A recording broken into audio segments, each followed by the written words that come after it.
Podcasting from Woodstock, Georgia, welcome to Soul Solutions, a show where we overcome our fears and our limiting beliefs. I'm your host, author, and certified life coach, Terry Kozlowski. Episode 3, Why is Fear an Incompetent Teacher? Plato believed that the knowledge which we gain under compulsion is the information that our mind doesn't keep. It makes sense that if we're forced or coerced into learning something, even if it's valuable, that we will associate it with dread. This anxiety in learning anything makes it more difficult for us to recall the material. My granddaughter is an excellent example of this phenomenon. Last year, as the start of the school year was approaching, I took her shopping for some supplies. I asked her if she was excited about starting third grade, and she burst into tears. "Madeline, why are you crying, honey?" I inquired. "Grandma, in third grade, they make you take a big test," she sobbed, "and I have to pass so I can show everybody I'm not stupid." Wow, was I stunned. It took me a while to get Madeline to calm down, as I was reassuring her that the test didn't matter in the grand scheme of things. She was smart, and we did not need a test to tell us that fact. Still, I thought it was utterly sad at the age of 8. She was terrified of having to take a standardized test based on the pressures she heard from the surrounding adults. It's no wonder that 44% of elementary students show significant signs of stress. So why do we instill fear into our children when we want them to learn? We need to realize that all learning involves change. And we are designed to be afraid. It's part of our genetic makeup so that the species survives. But as we saw in my granddaughter's case, she became afraid of something she shouldn't fear, and being apprehensive decreases our learning abilities. All learning involves change, and our egoic minds associate risk with any alterations in what it defines as normal.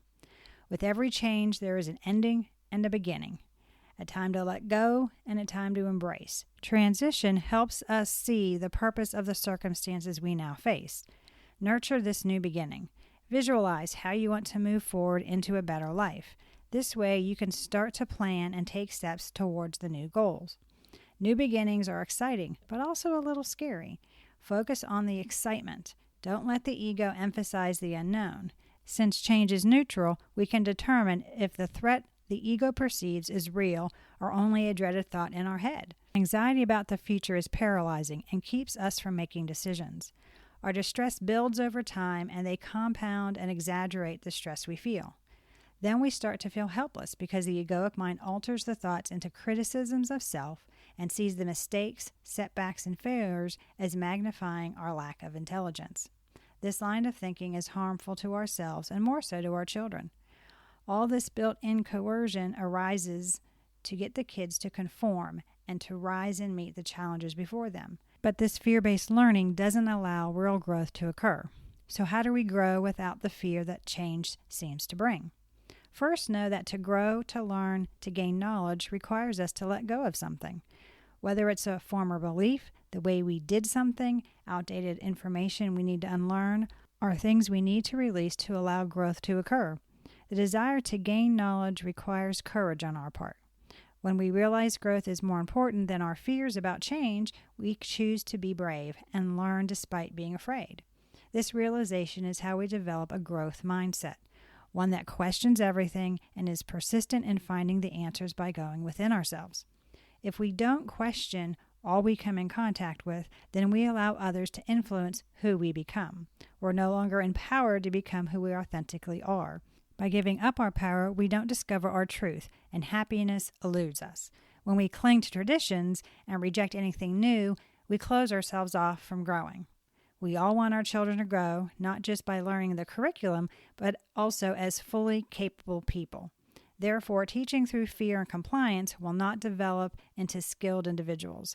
Instead, let's have them learn through engagement and empowerment by bravely asking questions, enthusiastically searching for the answers. We want to inspire students to learn for the rest of their lives, not just to get to graduation. We need to become aware of our fears.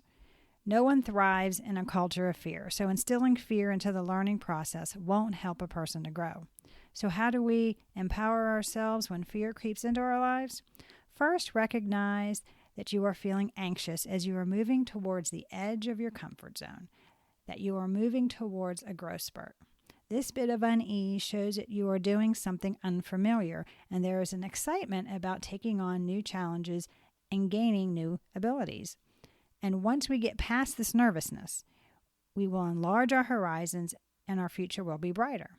So thank the universe for providing you with this situation to expand your soul, which we discussed in episode 1. Next, realize that our egoic minds let our imagination create horrible scenarios that are always worse than what could actually happen. Instead, allow your thoughts to drift, to build the dreams you desire. You still have your imagination at play, but instead of wreaking havoc in your mind, you are now reframing the scene to have the outcome you desire.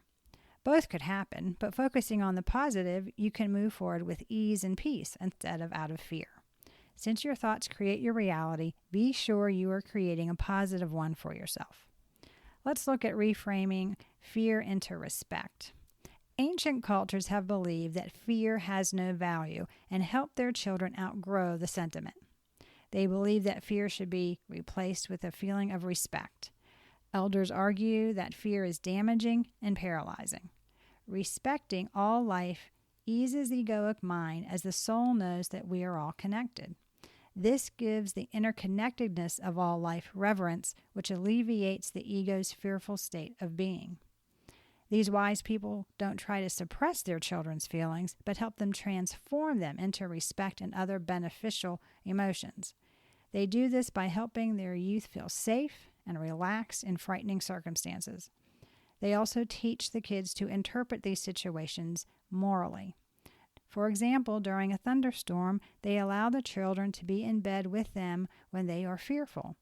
They also provide alternative explanation with respects to the rights of the storm to have time for its own expression, like it's the thunder's turn to play. There is research that shows fostering respect creates a positive interaction between groups. It also shows that it facilitates cooperation and resolves disharmony.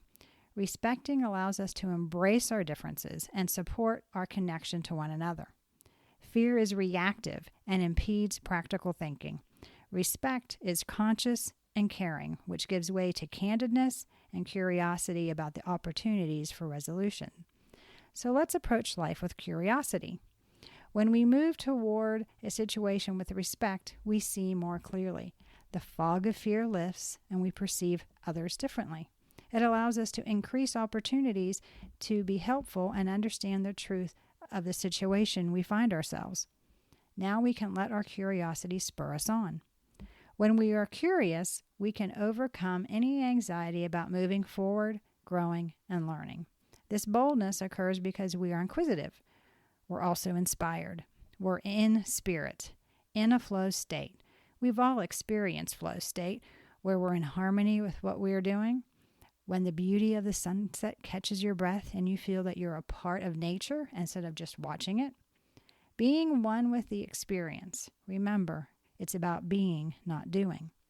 When we're connected to spirit, love is present and fear cannot be in the same place as love.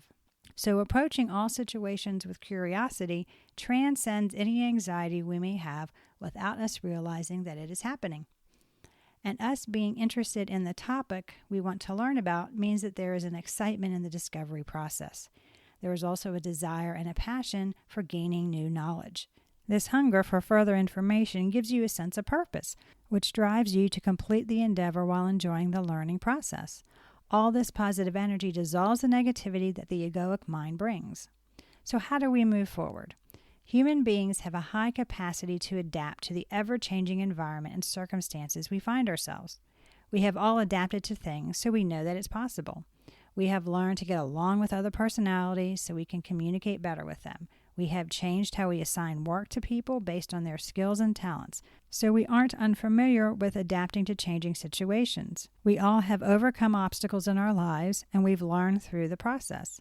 Building confidence results from coming out on the other side of change despite any fear we have. When we are learning through curiosity, we retain the information because we allow inspiration to release the egoic mind's control of our imagination to see a negative outcome. This release will enable us to notice how we feel, and we can reframe the fear into respect. Respecting the situation allows us to approach the circumstances with curiosity and put us into a flow state and inspired to learn.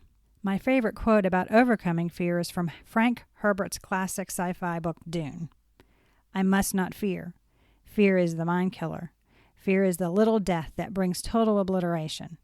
I will face my fear. I will permit it to pass over me and through me. And when it has gone past, I will turn the inner eye to see its path. Where the fear has gone, there will be nothing. Only I will remain. In the crux of this quote, there's a realization that any form of distress isn't a part of our true self.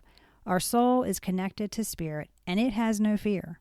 The anxiety we have can easily be transcended because, at our core, the love that we are dissipates all fear. Without fear, only I, the soul, remains. As you become more conscious and see that fear is an incompetent teacher, you recognize the need to be inspired to learn so you can change your life. Do you need support to help you learn without fear? Do you want a strategy to help overcome the ego's limiting beliefs and live a successful life? If so, please reach out to me via my website, terrykozlowski.com, and together we can make a plan of action for you to create the life you desire. Please join us next week as we discuss how to live from the heart and not the mind. Thanks for listening to Soul Solutions with Terry Kozlowski. If you'd like the show and want to learn more, check out terrykozlowski.com, where you can find the links to everything we talked about in this episode.